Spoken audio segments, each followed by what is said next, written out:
I checked my phone and noticed I had 13 missed calls, all from my mother-in-law, Martha. Not again. While thinking about this, my phone vibrated once more. I answered, "Hello." Martha sounded angry. "Excuse me. Wasn't the allowance for this month supposed to be $3,000? It's overdue? Excuse me. I told you to send the allowance. This month's payment hasn't been deposited yet." Martha ranted, ignoring my situation and only thinking about what she wanted. I was fed up with her. Even in this situation, she doesn't think about what she says and does, right? I have no choice but to go for my last option. I gathered my thoughts and told my phone, "Your son has passed away, so I can't send an allowance anymore. I'm Jennifer Smith, 32 years old, a busy woman working at a major financial firm and a housewife. I got married about 2 years ago to my beloved husband, Mark, whom I met through our shared hobbies. His kind nature and warm smile drew me in, and we quickly developed feelings for each other. After a year of dating, we got engaged, both convinced that we were the best for each other. We lived together without major quarrels and decided to marry. Everything was smooth until a problem arose. Martha, my mother-in-law. My father-in-law passed away a few years ago, leaving Martha as Mark's only family. The trouble began when I first visited her before our wedding. "Nice to meet you." Martha clearly showed displeasure. "So, you're Mark's fiancé?" "Yes, I'm Jennifer Miller." "You're a rather plain girl. I wonder what Mark sees in you, huh?" I couldn't tell if she was joking or serious. Having such words from my loved one's mother shocked me. Observing my distress, Mark scowled at Martha. "Hey, Mom, what's with the sudden harsh words? How can you say such things about the person I chose?" "No, Mark, I'm just trying to pick a suitable woman for you." "Pick? I'm the one who chose her. You have no right to interfere. Don't say it in such a cold way. I'm just telling the truth because I care about you. If you were really thinking of me, you'd simply support us. Why can't you understand such a simple thing?" An argument unfolded between mother and son right before my eyes, making the air heavy. As it was my first meeting with Martha, I wasn't in a position to intervene. Despite the lingering awkwardness, we eventually conveyed our intent to marry. As we were leaving, Martha called out to Mark, sounding somewhat disgruntled. "Mark, can I have a word? You're going to keep that promise after you get married, right?" "What promise?" "You know about the allowance." "Ah, that. Yes, I'll be sure to take care of that. Can we not discuss it here, please?" "Well, I was just asking." The tension between my husband and his mother persisted, and discomfort hung thick in the air. In the car on the way home, I questioned Mark about the conversation he had with his mom as we were leaving. "Hey, Mark, about the talk you had with your mom."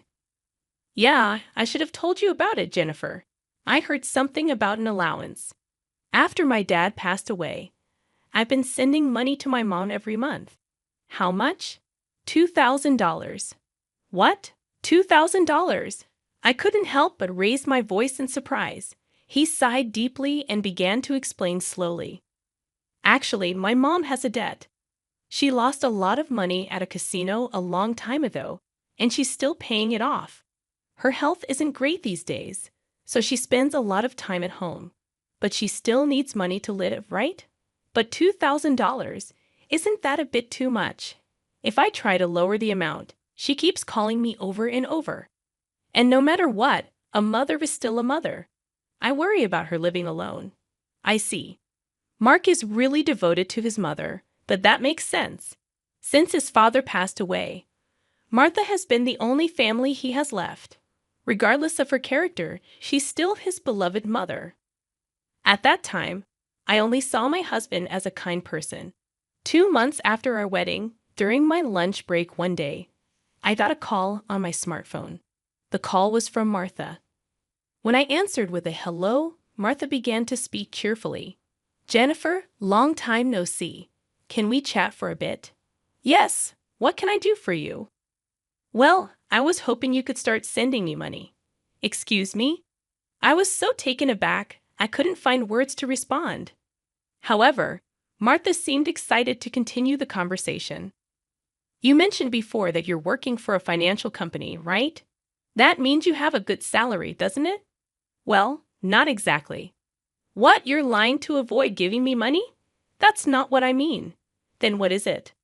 But Martha, you're still receiving financial support from Mark, aren't you? To my question, Martha responded defiantly. So what? Jennifer sternly expressed her feelings.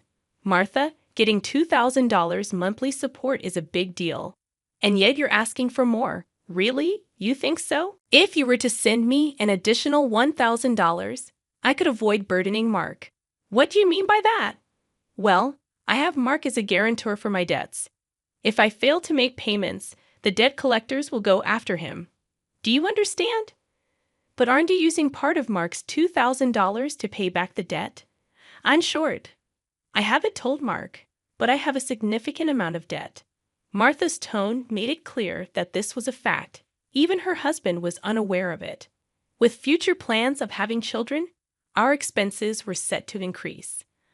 On top of that, taking over Martha's debt wasn't an easy task. But if Martha's payments fell behind and the debt landed on Mark, the interest would likely accumulate significantly by then. If I refused to send money, it would eventually become a problem for my husband. It seemed better for Martha to clear her debt now. Reluctantly, I agreed to Martha's proposal. All right, I'll start sending you money. Really? Good God, Jennifer. I knew you would say that. The total, with Mark's contribution, will be $3,000. But this means you can pay off your debt, right? Yes, of course. I should be able to pay it all off in about a year.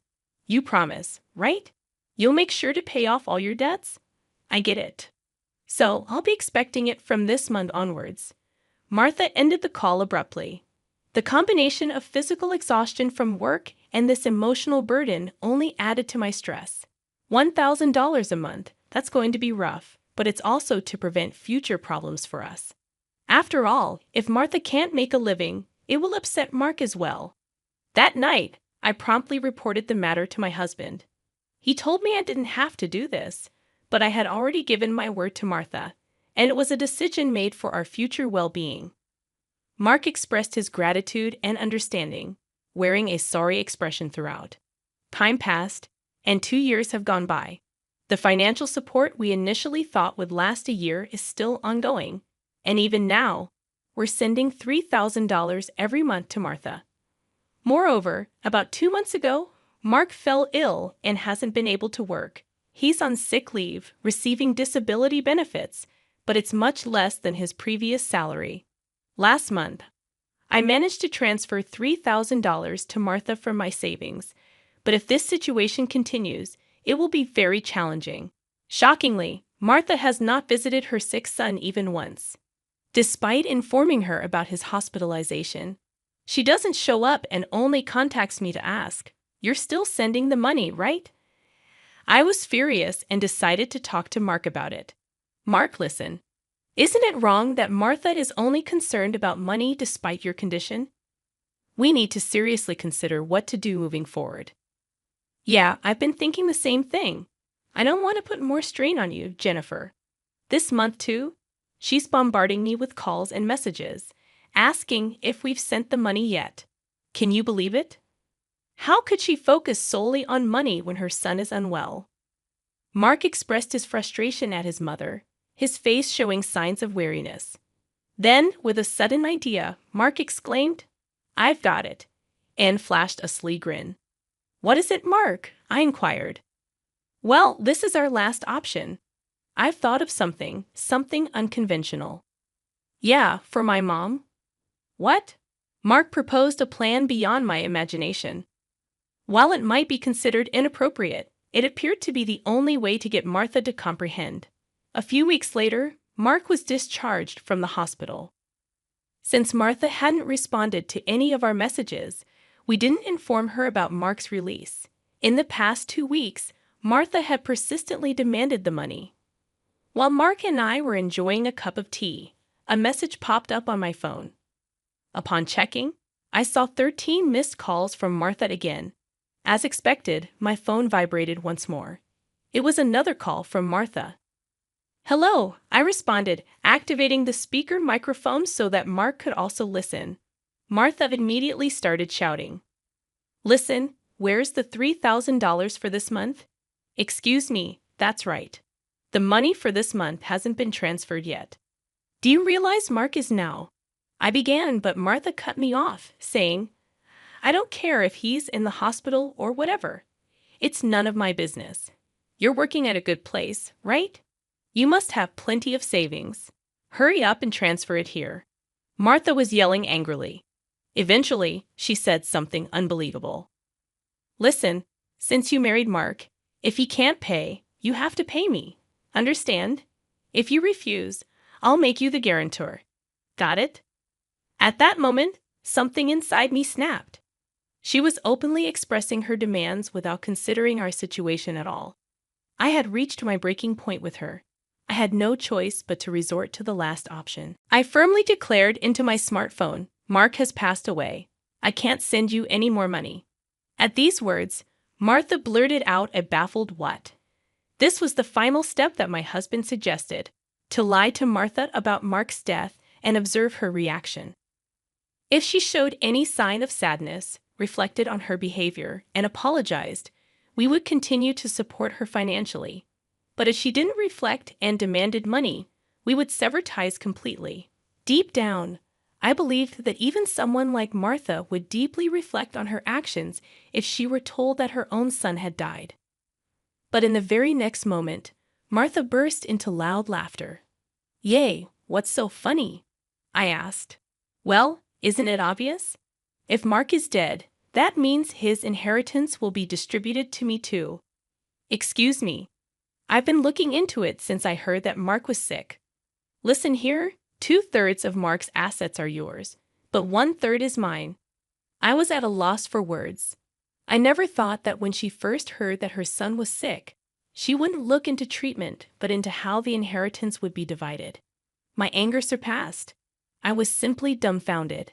My husband seemed to feel the same way, and as our eyes met, he slowly nodded. This was the signal to continue with the plan. Once again, I spoke firmly to Martha. Martha, did you hear what I said? Mark is dead. I heard it. What about it? Aren't you sad your own son passed away before you? You just make sure to send me some. I won't let you get away with not doing it. With a click, the phone line was cut off, and a dial tone echoed. I glanced at my husband and saw that he was shaking, his face red with anger. Mark, are you okay? I asked. As I asked, my husband looked into my eyes and said, I'm cutting ties with her. She'll likely come here eventually, demanding money. Let's wait until then, okay? But are you really okay with this, cutting off ties just like that? I inquired. Yeah, I have no regrets. After that call, she's no mother. My husband's eyes were filled with hatred, and I felt the same way.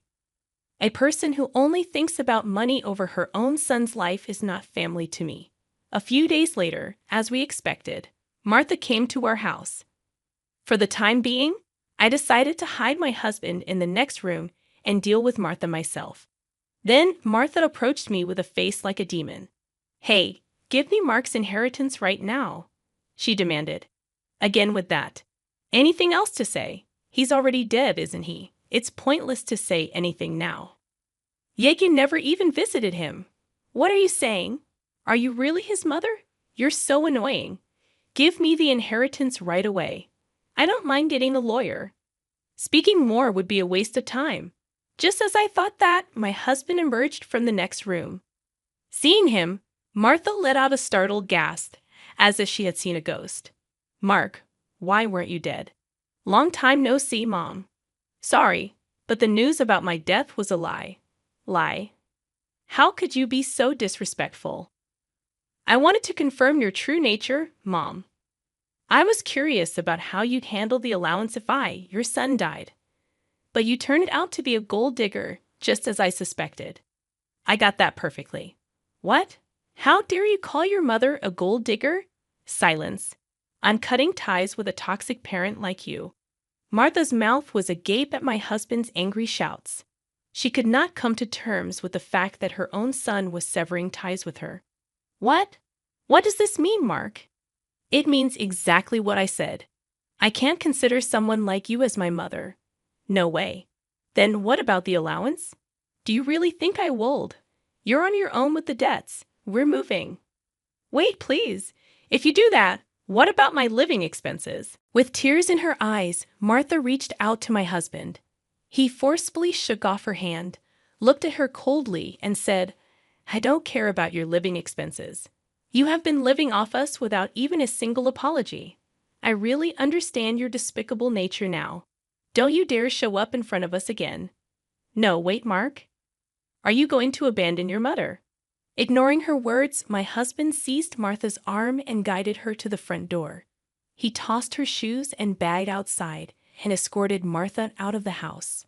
Martha created a commotion outside for a while but eventually disappeared, possibly unable to withstand the scrutiny of the neighbors. Despite her multiple attempts to contact us, we ignored all of them. Martha's number was set to be automatically rejected, and we completed our move.